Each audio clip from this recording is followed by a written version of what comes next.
Oke, Assalamualaikum warahmatullahi wabarakatuh. Perkenalkan, nama saya Skezeni Alfat dari kelas Delta SMP 2022. Saya akan menjelaskan tentang the importance of physical fitness and the benefits of the app Pacer Health.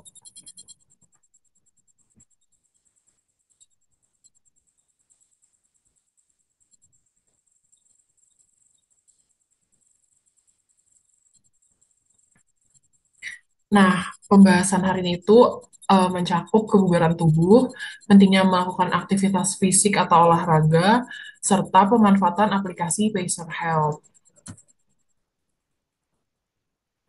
Yang pertama, kebugaran tubuh. Kebugaran tubuh ini apa sih pengertiannya?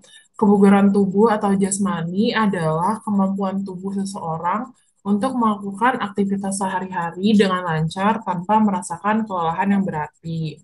Contohnya, jika seseorang rutin berolahraga, maka daya tahan tubuh yang dimiliki oleh orang tersebut akan semakin baik.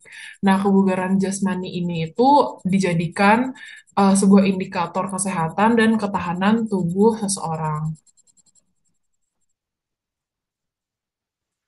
Selanjutnya ada komponen-komponen dalam kebugaran tubuh. Yang pertama ada daya tahan.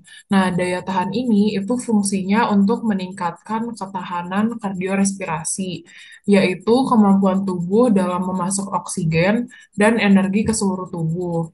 Contoh olahraga yang bisa dilakukan dalam meningkatkan daya tahan adalah jogging, berenang, dan bersepeda. Selanjutnya ada kecepatan. Kecepatan adalah kemampuan seseorang untuk berpindah dari satu tempat ke tempat lainnya secara cepat. Contoh olahraganya adalah lari cepat 50 meter, 100 meter, atau bahkan 200 meter. Yang ketiga ada kekuatan. Kekuatan adalah kemampuan otot untuk mengangkat beban dalam aktivitas sehari-hari. Contohnya itu bisa push up, sit up, ataupun back up. Yang keempat, ada koordinasi. Koordinasi adalah kemampuan seseorang dalam menggerakkan beberapa bagian tubuh yang berbeda. Contohnya itu memantulkan dan menangkap bola secara berulang. Yang kelima, ada kelincahan. Kelincahan adalah kemampuan seseorang untuk bergerak secara cepat dan tepat tanpa kehilangan keseimbangan. Contohnya itu saat berolahraga shuttle run. Yang keenam, ada kelenturan. Kelenturan ini digunakan untuk mengurangi risiko cedera. Contohnya itu dengan melakukan yoga. Yang ketujuh ada keseimbangan. Keseimbangan adalah kemampuan seseorang untuk bertahan dari suatu tekanan atau beban. Contohnya itu dengan melakukan sikap gelin ataupun berdiri menggunakan satu kaki. Yang kedelapan ada komposisi tubuh. Maksudnya, jadi komposisi tubuh ini itu digunakan untuk menentukan pola makan dan olahraga yang tepat untuk seseorang. Yang kesembilan ada daya ledak. Daya ledak adalah kemampuan tubuh untuk mengeluarkan kekuatan secara maksimal dalam waktu singkat. Gampangnya, daya ledak ini itu adalah gabungan antara komponen kekuatan dan kecepatan. Jadi, si kekuatan dan kecepatan itu dilakukan dalam waktu bersamaan. Contohnya itu squat jump. Yang terakhir ada kecepatan reaksi. Kecepatan reaksi adalah kemampuan seseorang untuk bertindak atau menerima rangsangan yang dengan cepat. Komponen ini berhubungan dengan gerak refleks. Contohnya saat kiper menangkap bola.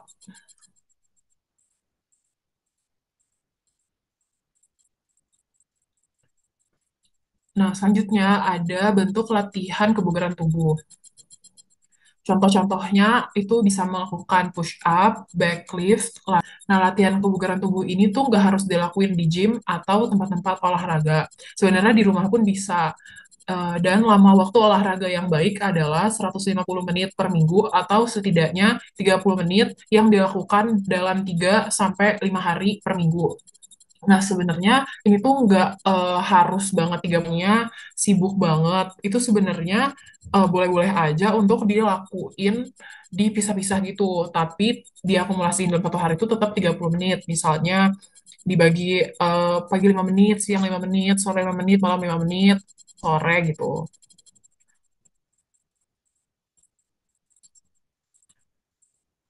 Selanjutnya, ada faktor yang memengaruhi kebugaran tubuh. Yang pertama, ada makanan.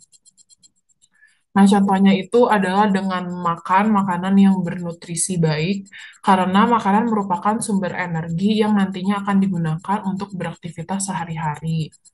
Nah, maksudnya itu makanan yang komposisinya itu udah lengkap, ada karbohidratnya, protein, lemak, vitamin, dan lain-lain. Terus yang kedua, ada istirahat. Nah, kenapa sih seseorang nih butuh istirahat? Karena istirahat itu akan memberikan kesempatan untuk tubuh melakukan pemulihan yang telah dilakukan karena beraktivitas dalam sehari-harinya. Menurut Kementerian Kesehatan, waktu tidur bergantung pada umur. Dari bayi sampai dewasa itu ada perbedaannya. Jadi ada rentang umur yang diatur di Kementerian Kesehatan itu. Nah, contohnya itu untuk anak dengan usia 6 sampai 12 tahun itu memerlukan waktu tidur yang ideal selama 10 jam. Eh, di usia 12 sampai 18 tahun dibutuhkan waktu tidur yang ideal 8 sampai 9 jam. Sedangkan orang dewasa membutuhkan waktu tidur ideal 7 sampai 8 jam per harinya.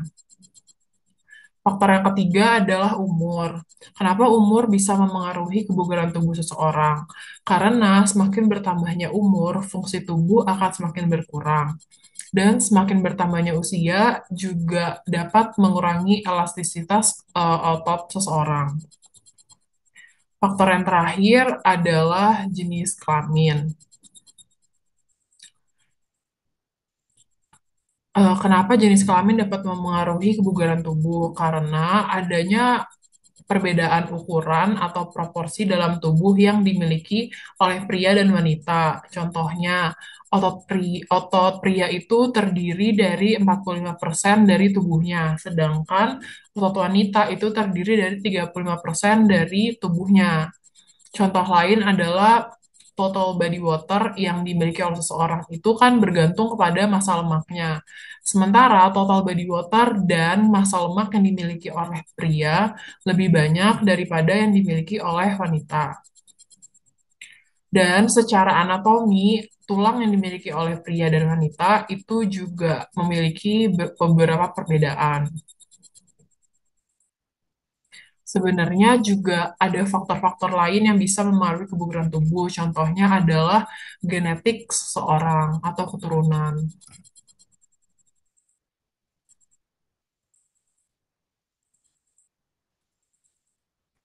Nah, selanjutnya saya akan membahas mengenai manfaat kebugaran tubuh atau bisa dibilang pentingnya, kenapa sih olahraga itu penting gitu.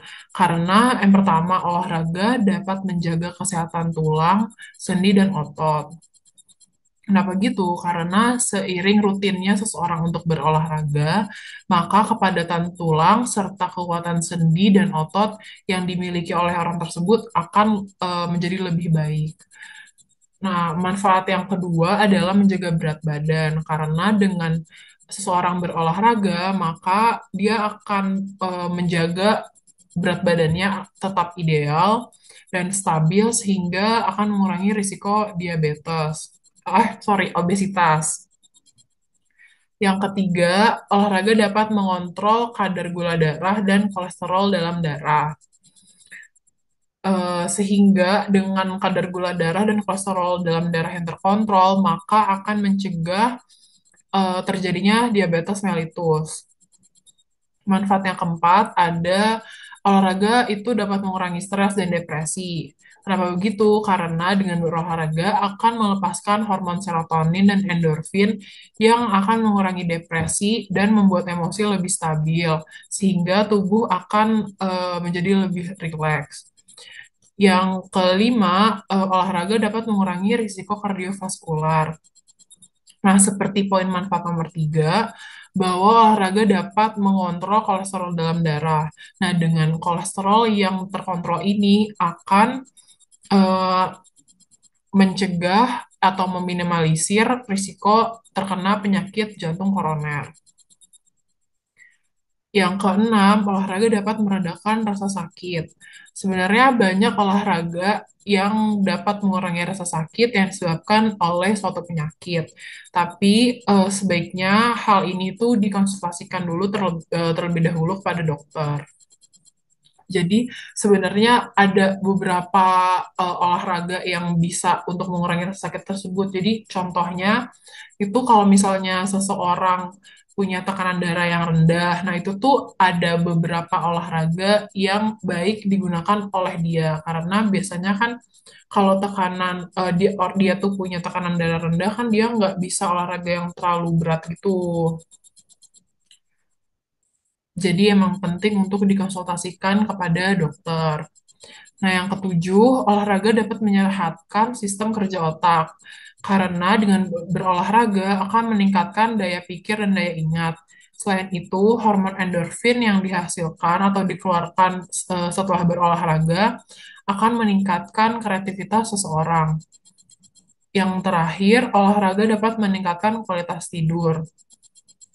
Aktivitas fisik yang telah dijalankan oleh seseorang dalam satu hari, ditambah lagi jika dia berolahraga, akan menyebabkan seseorang mengalami kelelahan, yang kemudian akan menghasilkan suatu protein delta sleep inducing peptide yang akan membuat atau meningkatkan kualitas tidur menjadi lebih baik.